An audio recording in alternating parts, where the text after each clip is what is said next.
Hello po, magandang araw. Ang pag-uusapan po natin ngayon ay tungkol sa hand, foot, and mouth disease. Bakit po natin pag-uusapan ito? Kasi dumadami po ang mga kaso natin ng hand, foot, and mouth disease. Ito ay very mild lamang na sakit, kaya lang ito ay nakakahawa.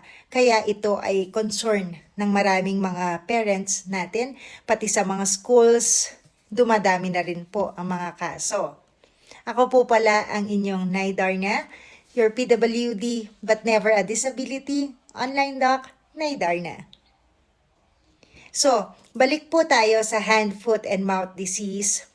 Ito ay usually it occurs in children, okay, sa mga bata po, at most instances sa mga less than 5 years old po.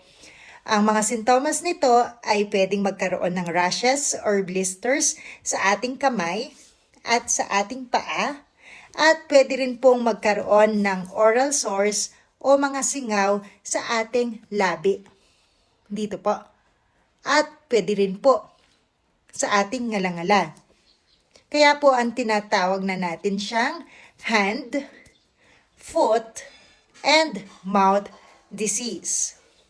Ang mga virus po nito ay pwedeng mag-spread through person-to-person contact sa mga unwashed hands po o kaya mga surfaces contaminated with feces. Contaminated po ng pupo ng infected.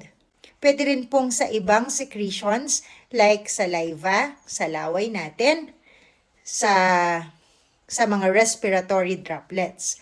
Kunwari po, yung blister, na ilagay po yung fluids niya sa may table, at ang table, hinawakan po ng isang bata ulit, pwede na pong makahawa yon. Pwede na pong magkaroon yung batang humawak dun sa table ng HFMD.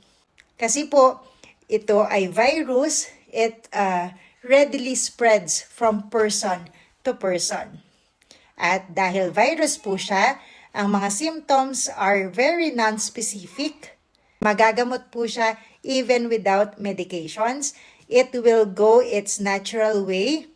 Okay?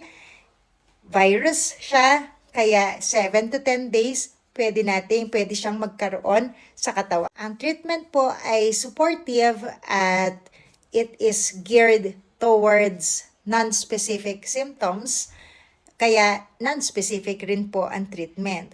Kung medyo hindi kumakain ng bata, isuswero po siya, like sa dengue po, no? Walang specific treatment. Kung may lagnat, bibigyan natin sila ng paracetamol. Kung makating konti, bibigyan natin ng antihistamine. Ina-advise po namin ang mga tao sa bahay ng frequent hand washing, tamang paghuhugas po ng kamay. By this time, alam na po natin ang tamang paghuhugas ng kamay. Like sa COVID po, lahat po ng surfaces ng kamay natin iwawash, including po, no, itong mga ito. Okay? At i-avoid din po natin ang paglapit sa mga taong may hand, foot, and mouth disease para po hindi tayo mahawa. Sa mga signs and symptoms naman po, pwedeng magkaroon po ng mga ito, or ang iba po, may konti lang ng mga sintomas na babanggitin ko. Pwede po silang mag-fever, mag-sore throat, mag-flu-like symptoms. Pwede po yon. Ano po yung flu-like symptoms natin? May ubo, may sipon, may sore throat, pangangati ng lalamunan, at lagnat. At napaka-specific po na characteristic ng hand, foot, and mouth disease ay yung sinasabi kong blisters or mga rashes po sa kamay at sa paa, pag minsan meron din po sa puwet. Blisters po na yon, may tubig yung mga rashes. Pag po nakakita kami ng ganon, kinoconsider na po namin ang hand, foot, and mouth disease. Sa mga bata naman po, medyo irritable po sila. Sa mga sanggol, irritable rin po sila at nawawalan sila ng ganang kumain. So from initial infection po na pwede nating makuha, mga 2 to 3 days po pwede tayong mag-develop ng fever. Then after 1 to 2 days, magde-develop na po yung mga rashes sa ating kamay at paa. Then it will last for 7 to 10 days. Kailangan na po nating magpa-check up pag hindi na nakakakain ng bata or pag nagwo-worry po tayo na kung ano ba itong sakit ng bata na ito, no? Dapat na po tayong magpa-check up or dalhin sa doktor ang sanggol or ang batang may hand, foot, and mouth disease kapag less than 6 months age po siya, kapag weak ang immune system niya, kapag meron po siyang oral sores or mouth sores na sobrang sakit na hindi na siya makakain, at kapag more than 10 days na po ang sakit niya, meron pa rin. Uulitin ko lang po, ang treatment is very non-specific kasi po non-specific rin po yung mga simptomas po. Para po sa lagnat, magbibigay po tayo ng paracetamol every 4 hours. Para po sa pananakit ng mga oral sores o mga singaw, pwede rin po ang paracetamol kasi may analgesic component po siya, anti-pain. At ito po, pakainin lang po ang bata.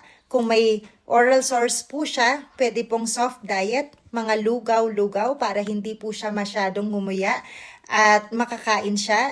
And then painumin nyo lang po ng maraming tubig para hindi po siya ma-dehydrate. Kasi po ang problema po dyan na hindi nakakakain ng bata is dehydration.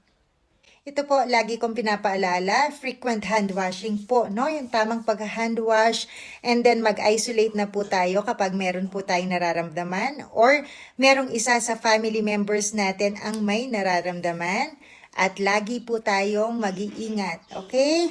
Ingat po!